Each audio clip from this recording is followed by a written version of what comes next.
Alright students, so today we are learning about consumer surplus and producer surplus. Now turn to your topic 2 notes, page number 8. Right, so what is consumer surplus? Please take a look at the whiteboard. I will be drawing the diagram. Please copy down the diagram.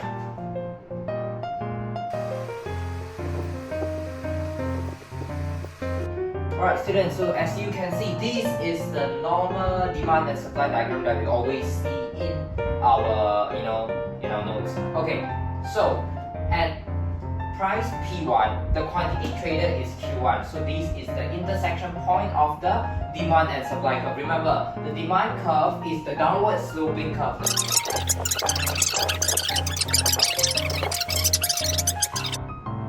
Okay, so this is what we have learned yesterday. So for today, we're learning about consumer surplus and producer surplus.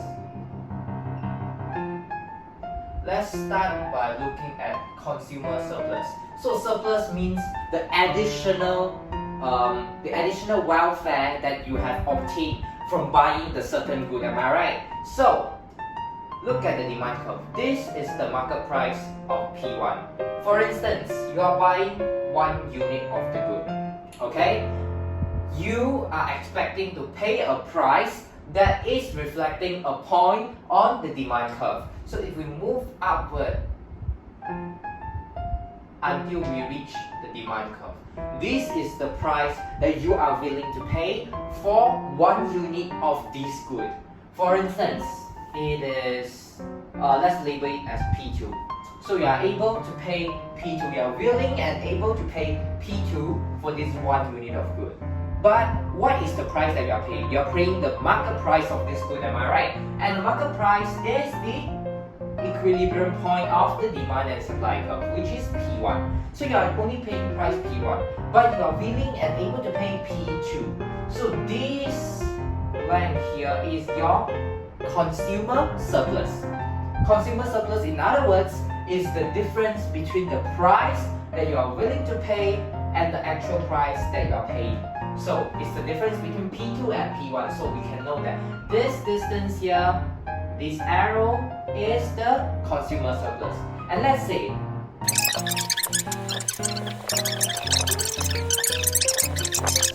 therefore we can deduce that this whole area above the market price, below the demand curve, is the consumer surplus.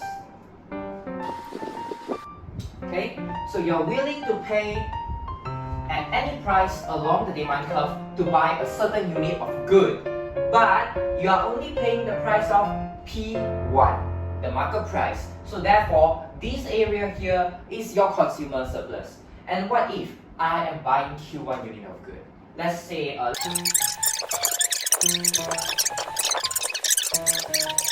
okay, and now let's move on with producer surplus.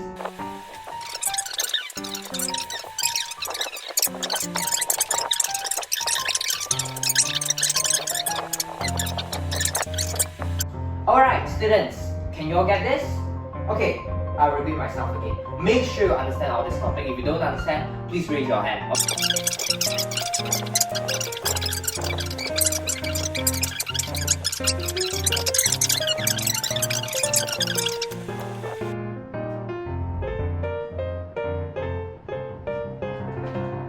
Alright students, so now we're looking at unitary elastic demand. So as you can see, the curve, it's a downward sloping against the demand curve. Hey you!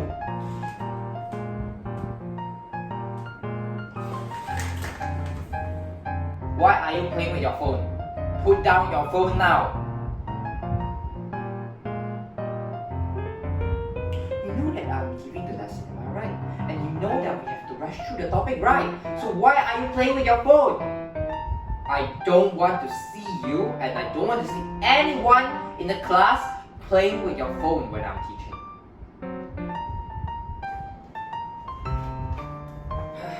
I hate teaching AS math. It makes me feel so useless. You already know all this, am I right? So today we're looking at differentiation. I believe you already learned that in SPM. It's so stupid I'm teaching this while you all already know this. Come, let's look at these questions. So, to find the gradient function, what are we supposed to do? Firstly, we bring the power down, then minus the power by 1. So x cubed will be 3x squared. We bring the 3 down, minus the power by 1. 9x squared, the same thing. Bring the power down, minus the power by 1. So that will give you negative 18x. Alright, yes.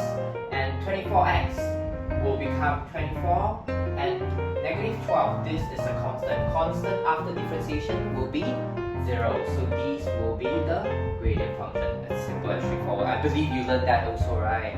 I have no idea why are we still learning this in A levels when you have already learned it in your high school, am I right? I'm just like wasting my time. You all know better than me, I believe.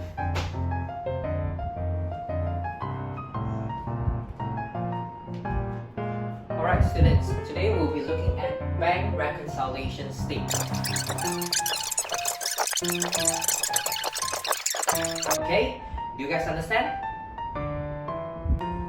Teacher, what is unpresented check and lodgement not yet credited? I don't understand. Okay, alright, you asked about what is unpresented check and lodgement not yet credited. So unpresented check is basically what we call payment. So it's something like payment. It is where, for instance,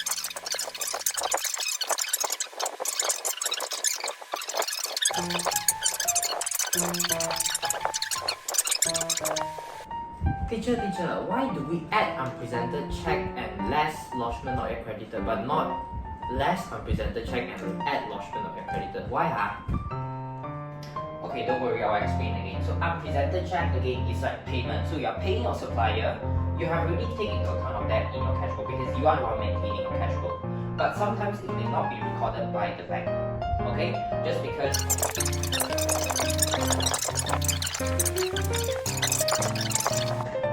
Teacher, what is lodgement not yet credited and unpresented check? What do they mean? okay, so what is unpresented check? I'll repeat again. So unpresented check is where you are paying someone in check, or you are basically paying your supplier.